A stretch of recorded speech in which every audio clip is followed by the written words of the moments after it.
was a gun. I'm not voting. If we want to build our nation. The problem with the Somalians. Just want to experience something else than a black man. Move on, move Be like forward. a horse with blinkers on. Honestly say, I was about to have sex and then I pulled crap, up. but it's nice. Hi, I'm Natasha Tafari, aka Sibanak. I'm 40 years young once again, and yes, I believe I am a pioneer of hip-hop, Cape Town, South Africa. Metabolism, I've been rapping since 94. Emil, started out as a b-boy in 1982, and I'm not going to tell him my age. I am Anish from Corsair and I live in Langa. I'm an artist. It's miscellaneous. I'm a rapper MC and I rap CPT. Check it.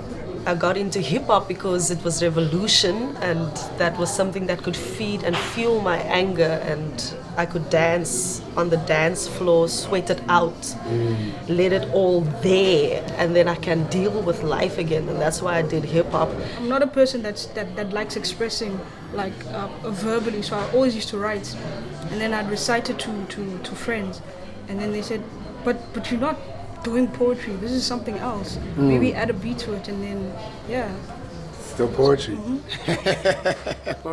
Just about like the necessity during a party to actually say, well, the first rhyme I wrote was like, apartheid sucks. I didn't know what was going on, but like just the necessity to speak out about what was, and then realizing then that it's important. I think the one thing that's different between then and now is that each group had like a different identity. And so they didn't sound the same, you know. And when you go to a concert, it actually was a concert.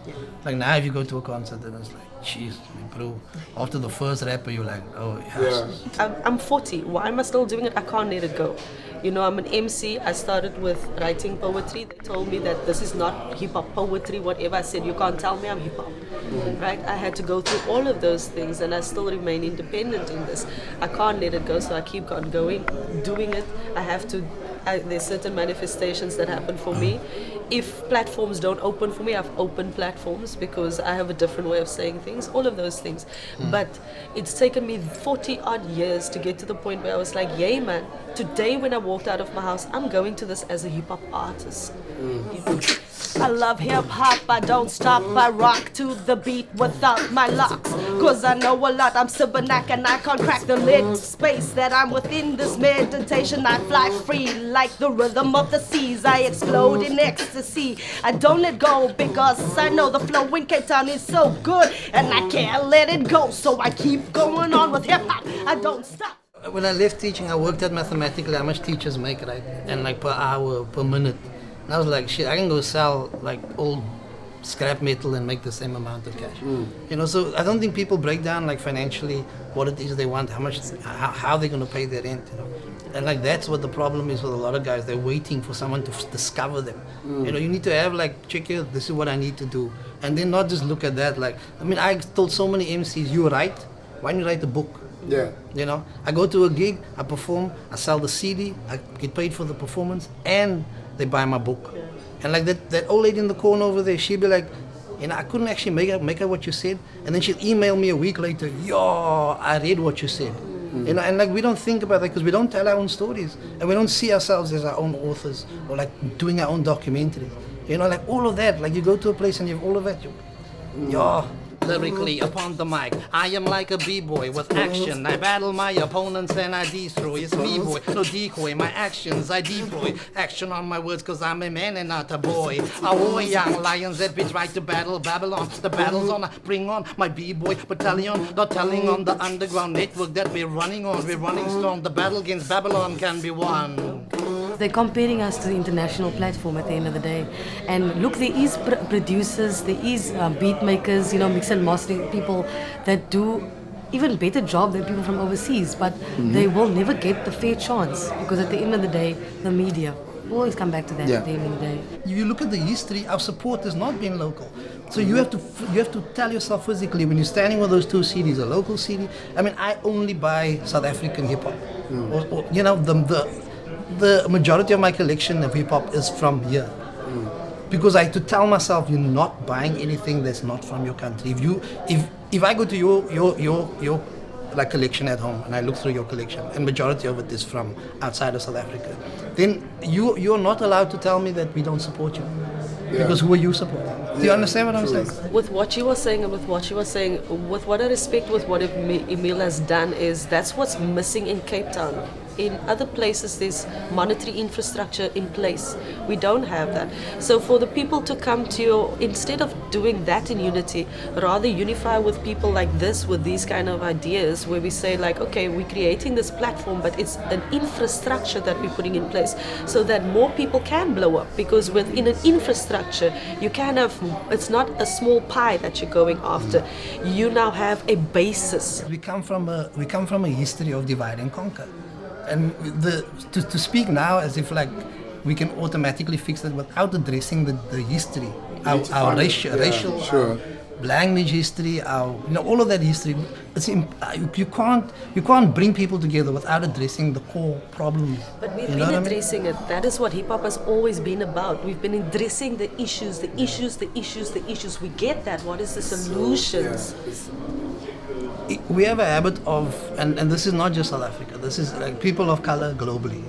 The problem is that I'll give you an example of the industry. The biggest rapper in South Africa is what he called the Antwoord. Why? Yeah. Because, and this is a fact, because what is white?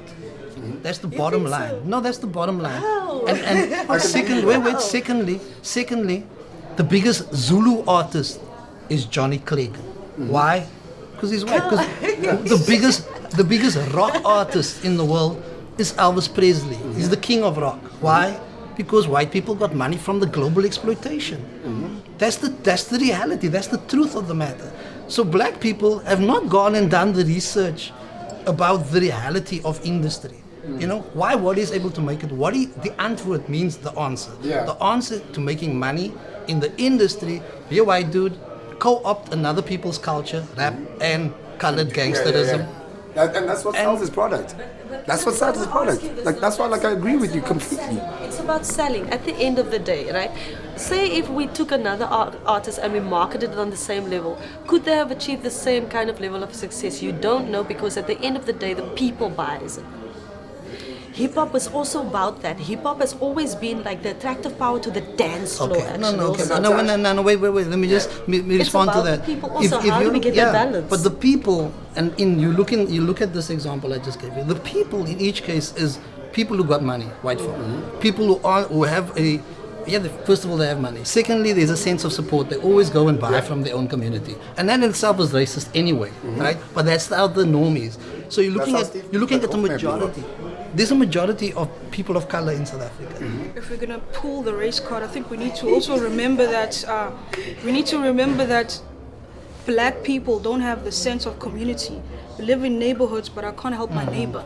So I was watching this other documentary on Sunday. It made so much sense, the fact that we choose to spend our money outside of our neighborhoods and not support black businesses. So I think we need to establish that first in order to sort of move on if we're going to pull the race card. First and foremost, many call me homo. I don't really care though. Society is equivalent to hellhole. They fear what they don't know. They're ignorant, misinformed, turn their backs from households where parents are homophobes, closets or comfort zones. Same love considered an abomination in my nation. Like bombing nations, it's a war zone. They murder what they don't know.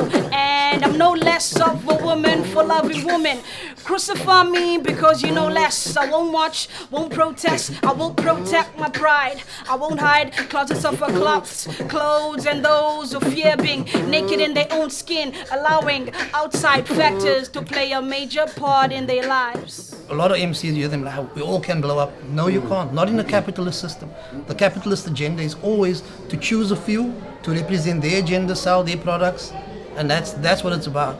Unless you create an alternative, you figure out your own way to tour the world to create income for yourself. And there's a limited amount in income, especially in Cape Town. So when people don't come to a gig, I'm like, I understand. Because not everybody has that money to be at every gig that there is.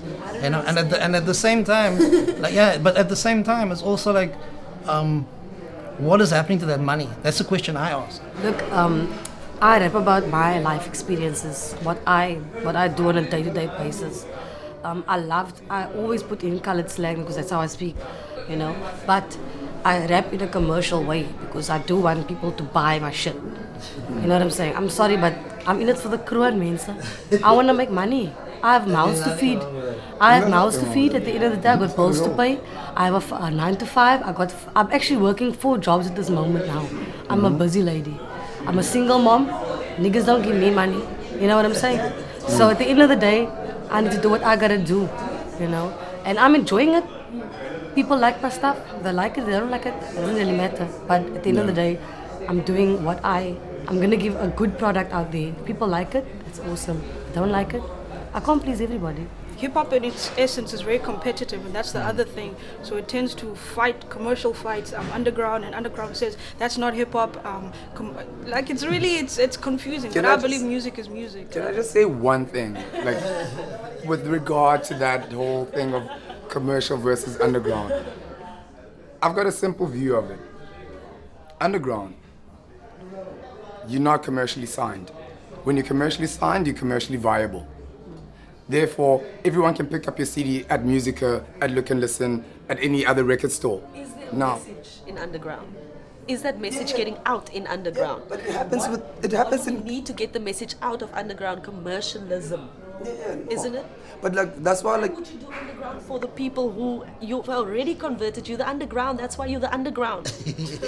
I need to get on top so that you can hear what the underground is saying. This is what we need to do. The revolution. It's like I hear you and like I hear your point.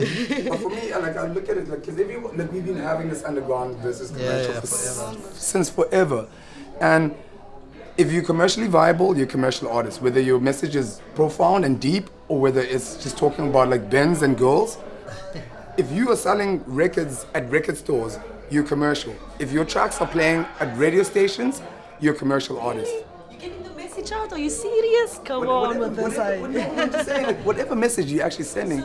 You know what? The child has grown up and there's more generations now. It's about how do we lead this movement. I feel like nowadays it's all about being relevant, man. What is relevant now in our time? Unfortunately, it's twerking and all of that crap. So, you know.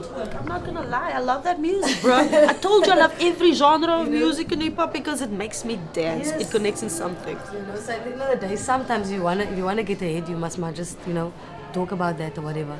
But I believe like you need to stay true to yourself as well, man. I'm a very sensual person. I like talking about sex. I like having sex. I like to, you know what I'm saying? So I will rap about that. And you know what I'm saying? Unfortunately, or fortunately for me, it's relevant. So whatever. To cut this shit up. Grip hard about to rough this shit up. I'm about to hit it like a net and a cup. He's about to get it like I can't get enough. Don't stop act tough. I got the stuff. I will take all of your fans. I don't bluff. Turning lines into dust. My lines make them bust. You must just trust. Keep your big shut. Yeah, listen here. Are you deaf? I will never stop, so you got nothing left. I was always right, you know I don't front. Where does it burn? Cause y'all know I'm Annie Brand. What? I've got this one motto like that I've actually been living with like since I actually like bumped into Big Dre, which is the next show that you do, treat it as the last show. You might die the next day, the very next day, or even after your performance.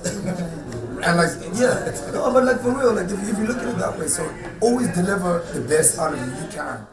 Yo, as I come through and think about raps, I might seem, in fact, I might come through with raps like light beams. I might be Luke Skywalker, like Star Wars. In fact, I come through with raps, I might find you under an oar. Yo, I might come through, in fact, I imagine raps. I come through with habitats that I invade. My name's Metabolism. I might come through with freestyles, regurgitating rhymes. I might be slipping, uttering crap. In fact, I might be slipping on Rama. Strip the peel off the crap. Yo, that I might be passing the mic to my right. In fact, left, it might be right back. Swinging it. In fact, I might be consciously regurgitating these raps like a cow's udder. I might just stutter another rap. I might just spill on Stoke or Rama. Yo, who's this cat who might be the better than the other MC? You might kick me off the freestyle. Who's the entity? It might be a female MC. Okay, my dream is for an international Cape Town hip hop festival.